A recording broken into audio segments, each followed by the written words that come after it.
Welcome everybody to Game Sushi. I'm sorry it's so dark right now, but one thing I wanted to show you guys are my OBS settings that I use for when I capture video for my YouTube.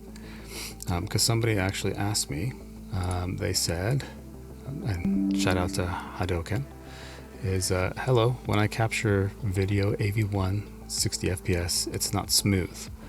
OBS Studio recent PC. So I thought, hey, that's a subject for a good video. So I'm going to show you guys my settings. Now I have my an old video pulled up in the background, and I'll show you why in a minute why that is, because it makes for a good example. So sorry that this looks psychedelic, but this is my OBS. When you install OBS, first thing you're going to want to do is go to File, Settings, and you're going to want to set your output. You're going to have to set this to advanced to be able to tweak these settings. But essentially there are these tabs here that you can deal with. I'm not going to deal with the streaming because I'm not a streamer. But one thing you can see is under Encoder Settings, there's a rate control. There's also a rate control for recording, and I'll go a lot more in depth on that. But just know that for streaming, most people use CBR, which stands for constant bit rate, and you just basically manually set this. This is essentially the bit rate that you're recording at. The higher this number, the higher the quality. And generally, you know, if you're streaming and you're outputting at 1080, this doesn't have to be crazy high, but that's what that is. Okay, on to the video. So for my recording tab, these are my settings. That's my output path, so when I record these files, that's where they go. The recording format I'm using is MP4. The encoder is AV1, and I don't have any of these checked because I am not rescaling. I am capturing at the resolution I want to capture at, and I'm not telling it to, oh, take that, but then make it 4K, or take that and downscale it to 1080. I'm not doing any of that.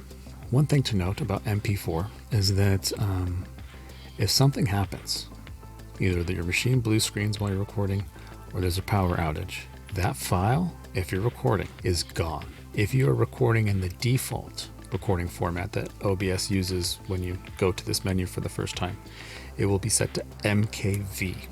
Now, I don't know what that stands for, but when you record in that format, in the event of one of those things popping up, power outage, your machine blue screens while you're recording, there's a good chance that video is going to be fine. It'll just stop right when that happens. So something to keep in mind. Now, why do I have it set to MP4? When I have the encoder set to AV1, which I love because it works great and it outputs a little itty bitty file size. The reason for that is when I used AV1 as the encoder but kept the recording format on MKV, I did not see the video.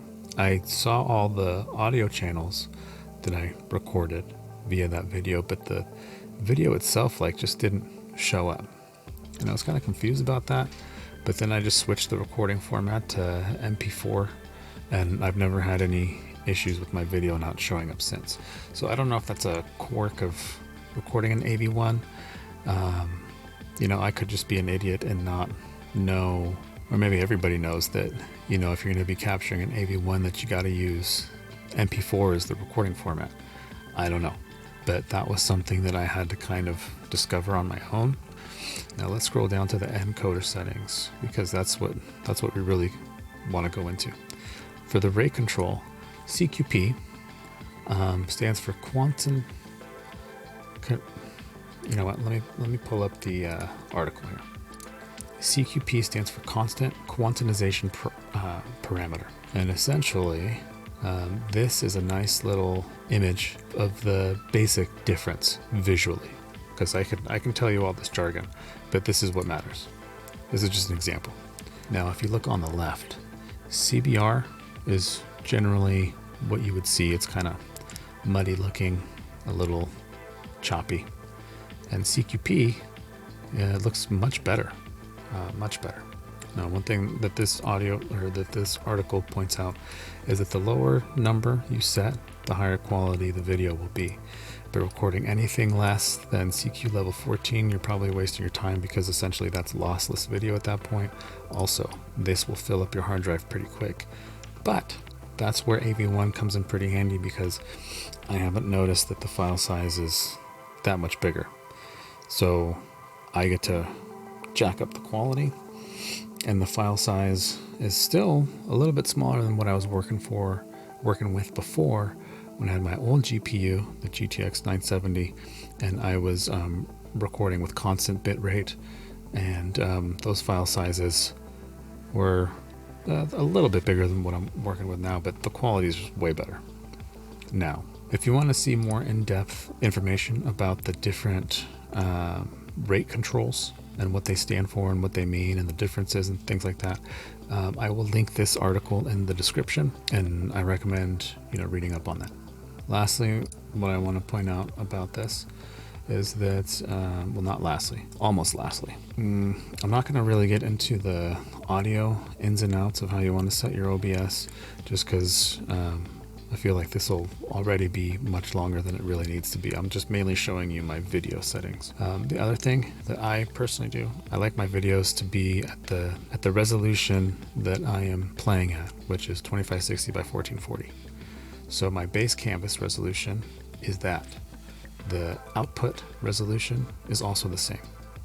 Now, why you might want to change that, maybe you want to play and record at 2560 by 1440, then maybe you want that to output to 4K.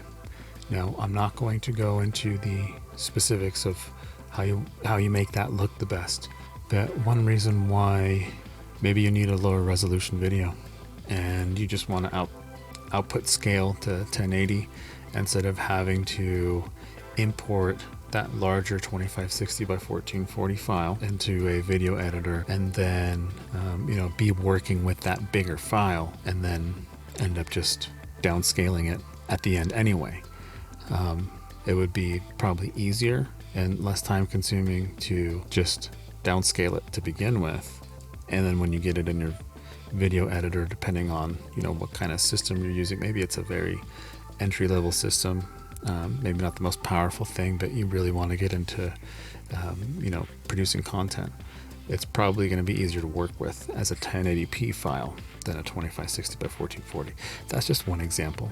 The base canvas resolution is this entire rectangle. If I am recording off my PS3, that's going to be, let's say, 1080. If I kept my canvas to this, which is much bigger than 1080, it would still show up. It would just be taking part of the screen. Now I could stretch it out, but then it'll look stretched unless I do a few things to make it actually look natural stretched. I'm not going to go in depth in that, but there's a good video I watched where somebody was capturing at this resolution, 2560 by 1440, and then they stretched it out to 4K, and it looked stretched out. But then they changed a few settings, and then it looked like a natural 4K. I can't remember the video. If I remember, I'll link it. But there are a lot of guides out there like that. So that's just basically what these things are used for. When I capture on my PS3, I like just changing. I just like changing this and this to just 1080, because then I don't have to worry about any extra space.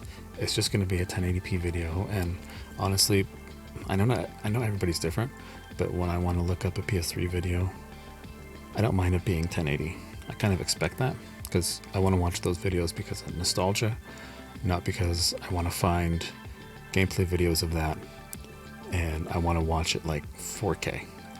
I don't even have a 4K monitor. I know there are still a lot of people out there that don't, but people that want to watch that stuff on their TVs probably would appreciate that being at 4K. But generally, I think the majority of people that are looking at PS3 footage probably don't mind the 1080, and that's the camp I'm in, and that's my reasoning behind that. One other thing I just want to point out here, and this is for real lastly, my output recording path is this location. It is a location that points to a solid state drive. That is very important. I know there are mechanical hard drives that have typically more space than an SSD for cheaper. Not much cheaper, but for cheaper, right? For the price of a 2 terabyte SSD drive, you could probably get something that's like 3 to 6 terabytes in a hard disk format. Now, unfortunately, a lot of those don't write data super fast. And even if they did, I still wouldn't recommend your video's output path pointing to a drive like that. And the reason is, when I first got into YouTube, I had a drive like that because it was massive. It was the biggest drive I had, so I thought, okay, that's where I will output my videos. When you are outputting to a drive that can not write data super fast, not like a SSD, what can happen is your capture settings could be capturing at a faster rate than that drive can keep up with, and you will see something like this. This is a video I recorded when I first started this channel. Not my first video, mind you, but a good example of what I'm talking about. I eventually figured out why this was happening. It was driving me crazy, and it was until this video that I finally figured it out. I want you to pay attention to this scene. As soon as I hit play, you will see that there'll be this frame that just kind of pops in out of nowhere. Watch this. Videos. Each one with Did you see it? It was right there. This is, look at all these videos. Each one right there. with 99. So that frame that popped up is essentially this frame. I don't remember exactly how long it took me to figure this out, but I can tell you it was extremely frustrating. Again, do not output for your videos to a path that is on a mechanical hard drive. It just, save yourself the trouble, even if it's one that's like a high-end one and maybe it's like really, really fast. Just don't do it, because this was a really long playthrough that I did. It was 4 parts. I was really happy about it. I thought I had like a lot of good stuff in here, but I don't know. I wouldn't want to watch a video that has a weird frame like that popping in. So anyway, those are my settings. Just some things to be aware of and watch out for. And if you have any questions about any of these settings, feel free to let me know in the comments. I don't claim to be an OBS expert, but I've generally, on my A770, I've had a great experience playing games on at 1440 high ultra settings. Generally, yeah, I may tweak a little things here and there to get, you know, more frame rate, more performance out of my games. But you know, I'm totally fine with that. I only paid $350 for the card. You know, I see it as a 3060 Ti, essentially. Like, performance wise, that's just generally what I expect. And when I get more out of it, and you know, maybe if it's a really well optimized game, great. I'm not worried about, you know, trying to get 4090 performance out of this thing, because obviously it's not a 4090. It is not a 4080, you know. So I'm pretty realistic about it, and I'm really happy with it. Honestly, I can capture video, you know, keep up with my hobby of, you know, doing the YouTube channel, things like that, creating some content here and there. And it's been treating me really good. No major issues. My next video, I will probably delve into just what it's like being an Arc A770 owner, my personal experience with that, some tips to look out for, some Arc issues I know that are still issues, and some things to be aware of if you do want to buy this card. So I would say hit the like button and please subscribe, especially if you're interested in that video. Definitely subscribe so you don't miss that when it comes out. I'll hopefully get that out here in the next week or so. Just work has been nuts because I do have a day job. But yeah, hopefully you found this video informative, and I'll see you guys in the next video.